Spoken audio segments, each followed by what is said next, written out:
Chào mọi người.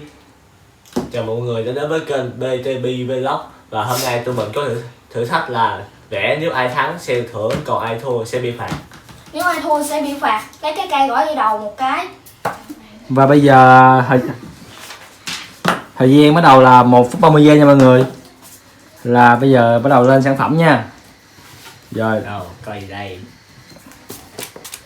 Coi mình sẽ vẽ cái gì. Rồi mày úp. Anh em nghiên cứu. giờ để mình cứu sơ qua đi nha. Đừng có uống thử.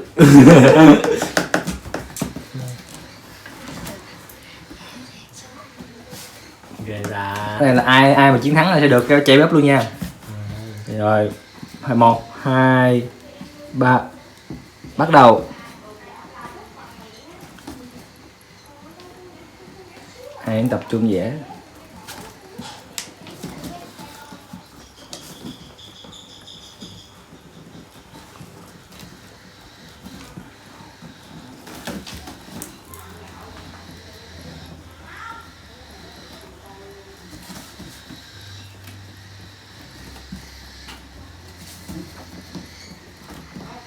Đây để xem thử qua nha. Đây là chai nước để úp của Trọng. Công chế bên góc của Công đây. Ở trên này có Khánh. Khánh thì chắc là cute. Không biết là ai sẽ thắng đây và ai sẽ thua. Thời gian còn 36 giây.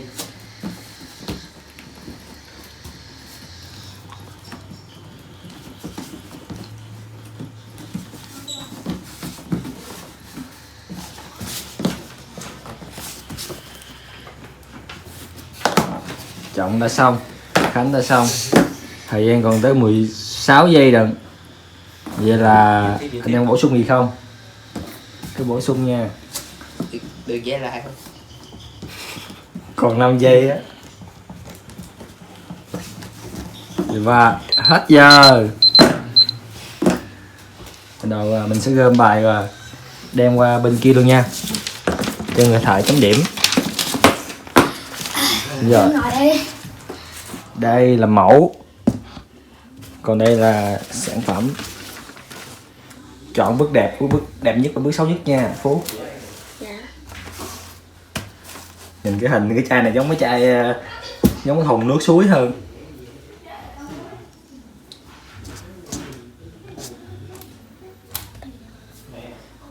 Dạ không biết chấm luôn.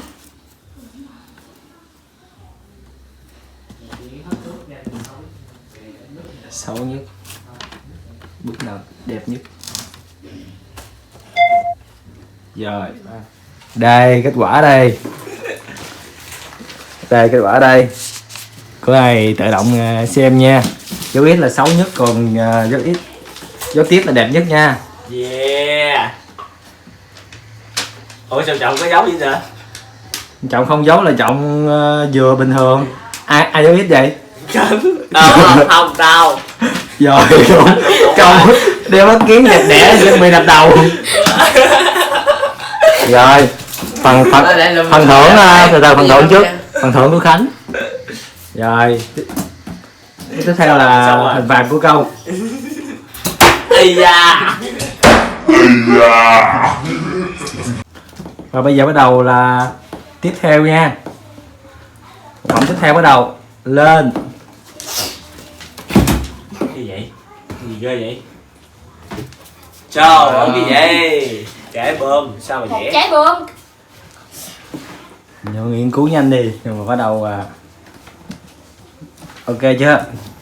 Có một miếng bị thúi thúi nữa nha. Vẽ sao là biết thúi luôn á.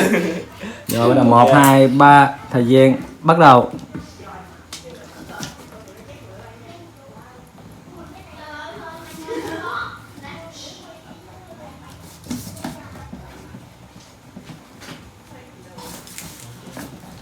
Khánh lúc nãy đòi đổi bản vẽ nhưng được giải nhất. Anh Công chuẩn bị mắt kiến để bị đập.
Rồi ok.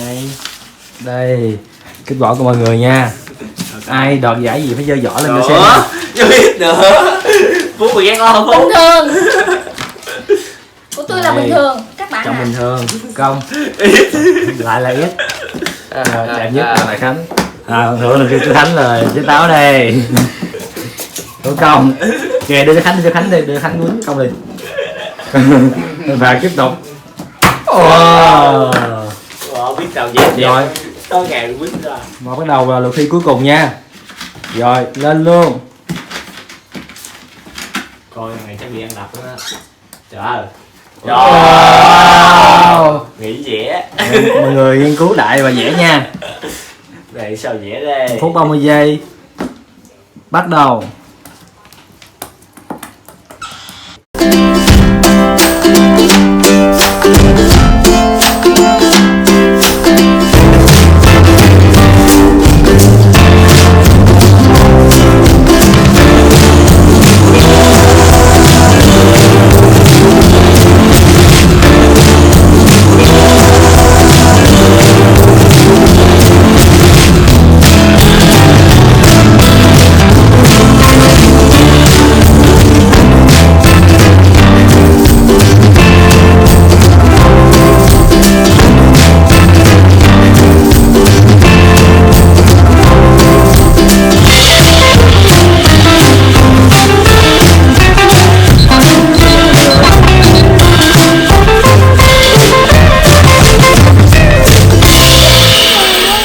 Canh lại nha.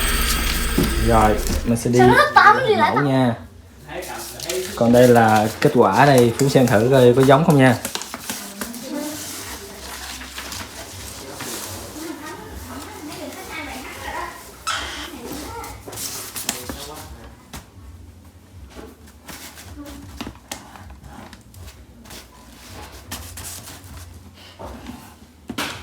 Rồi ok, Thanh Kiều.